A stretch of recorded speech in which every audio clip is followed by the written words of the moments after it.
Canada is not for sale.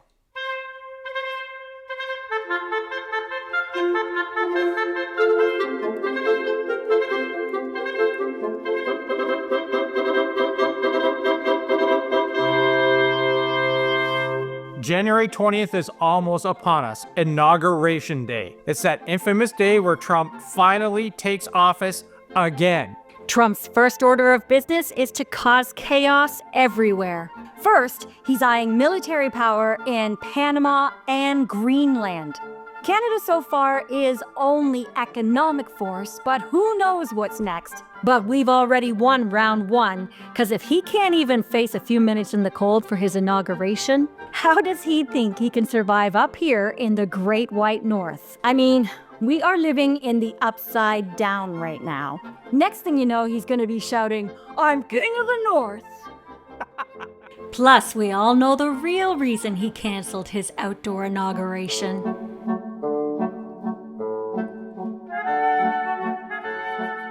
Trump really thought that his insults would tear us apart, but instead it's had the opposite effect.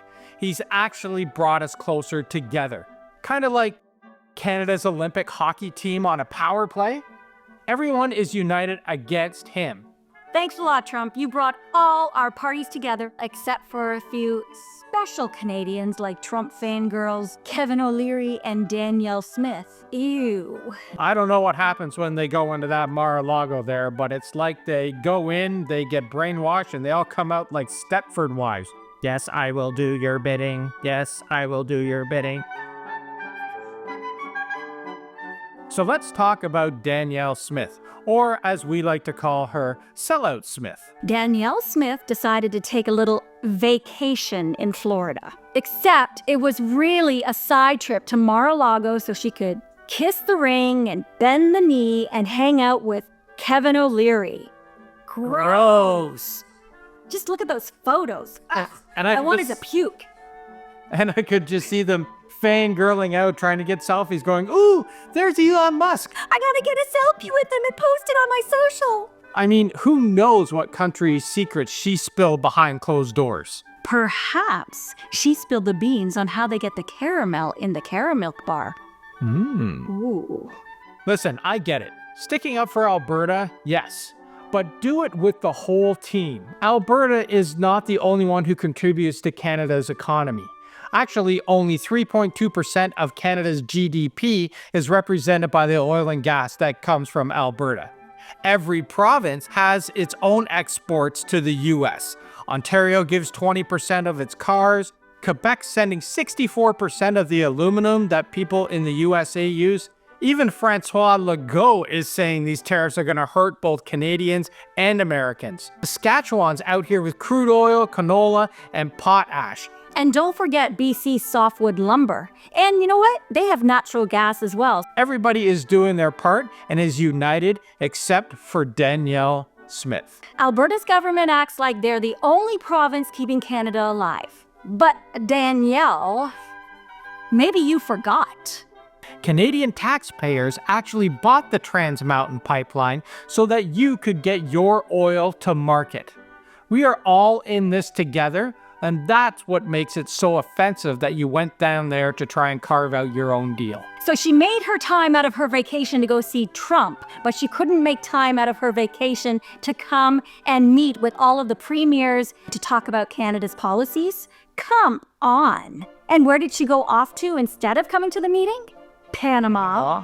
Surprise! Another country that Trump wants to take over. I mean, come on, this is so obvious.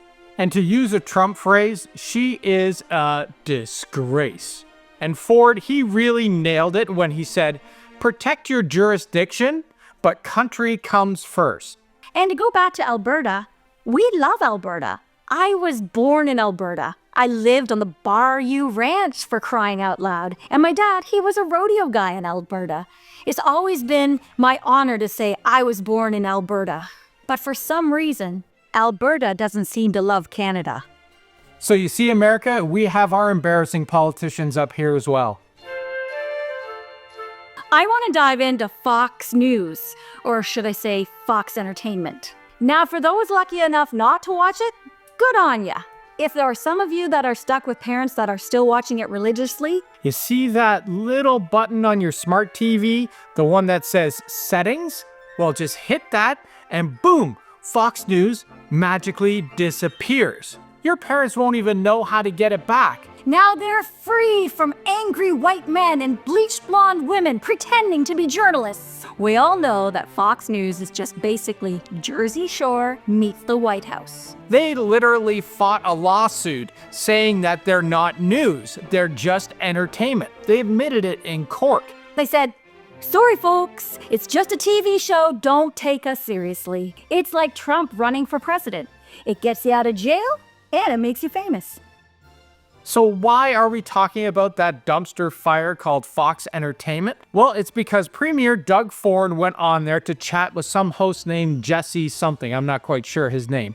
And Doug Ford, I gotta say, he loves Canada. So much so that he even made his own Canada is not for sale hats. I gotta get me one of those. Say what you will about Doug Ford, I stand behind anyone who puts Canada first. You know what? He really held his own while Jesse went off the rails, saying it would be a privilege for Canada to join the US. What a load of hooey. And Jesse's all, everyone else wants American citizenship. Dude, have you even traveled? We've been to 130 countries, and trust me, not everyone is lining up to be an American. Come on, Canada offers freedom from chaos, affordable healthcare, clean water, and a future that isn't completely collapsing. And don't even get me started on clean water. Since Trump's first term, they've weakened the rules to protect small streams and wetlands. More pollution in the water? No thanks. Sad. And the EPA? That's the Environmental Protection Agency. That was slashed. And let's not forget the guns. Do we really want to inherit the world's highest gun violence rate? No, thank you. And then there's income inequality. The top 1% owns it all, and millions can't even get by. The United States has turned into an oligarchy, and we all know that Trump reveres Putin, which has been an oligarchy country for decades. Just look at all the billionaires that are lining up to just get their hands into all the policies in the US, and they're all going to sit at his inauguration. With Trump and his billionaire buddies in power, it's only going to get worse. Even President Biden warned against it in his farewell address.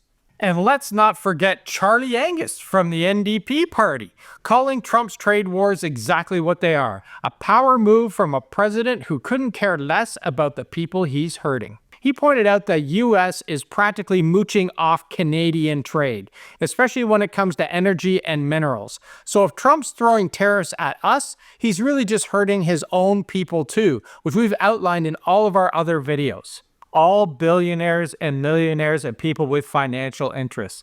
That's who he's representing. So even our former PMs weighed in at this point. One liberal, one conservative, and they both agree that Trump needs to give his head a shake. And let me tell you, Chrétien wasn't holding back. He made it clear that Canadians aren't trading the best country in the world for the US. And you know what? He's right.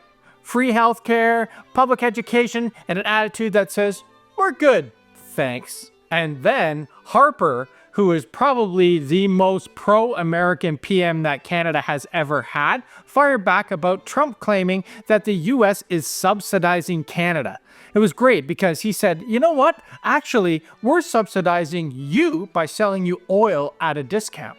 Bam! And Harper, he didn't stop there. He called out Trump's claim that all this crime is coming from Canada. He said, if there's a crime problem, it's coming from south of the border. Yeah, hey Trump, maybe focus on stopping drugs and guns pouring into Canada from your side of the border.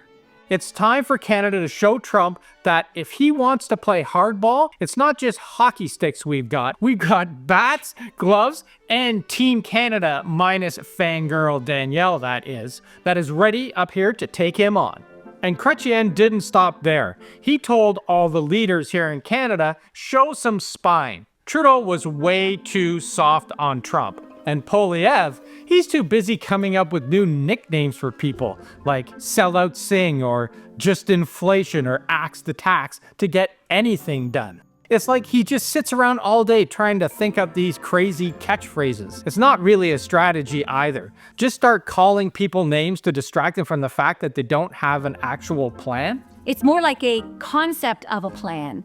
Gee, where have we heard that one before? Canada doesn't need another Trump light running the country. The Liberals are way down in the polls, and last week we just assumed that Poilievre had it in the bag. That is until we saw Mark Carney on The Daily Show with Jon Stewart. Wow, did he just turn everyone's heads upside down. When he was on Jon Stewart, I just loved how he kept it classy. I even love that when Jon Stewart said to him, "Welcome to our country," he said, "Well, there was still a border there when I got there." Yeah, no, that's good. And seriously, Dave, can you imagine Poilievre or Trump even trying to banter with Jon Stewart? Trump would just say, "You're just nasty." And Poilievre would probably say, "Well, you're Squiggly Stewart." Squiggly Stewart, where did that come from? Well, I figure that's something he would call him, because he's always writing on his pad. I like it. Squiggly Stewart. But let's just talk a little bit about Carney. He ran the Bank of Canada and the Bank of England. Yeah, and he helped Canada dodge the worst of the 2008 financial crisis and even managed Brexit like a boss. It could be really good for Canada. And let's talk about his sense of humor. Carney will actually make press conferences fun. Compared to, that blabbering drivel at a Trump rally. Who wants to listen to that? I can't even stand the guy's voice. Did you hear the Village People are playing at his inauguration? No. I thought they were dead. Carney could be the guy to truly unite Canada. Look, I really like Chrystia Freeland. She's smart, she's capable, and she's proven herself as a strong leader. Look at the way she got us through the last Trump administration with the free trade agreement. She was awesome. But she is way too tied to Trudeau, and more than half of the country hates him. So I don't think there's a chance she can beat Poilievre. Canada's got this. And as for Trump, well, he can keep swinging his golf club with those tiny little hands and stuffing his face with burgers while tweeting from whatever place he's in. But sorry, Trump, your ego is not big enough to buy Canada. It's not for sale. And now for a musical interlude showcasing famous Canadians.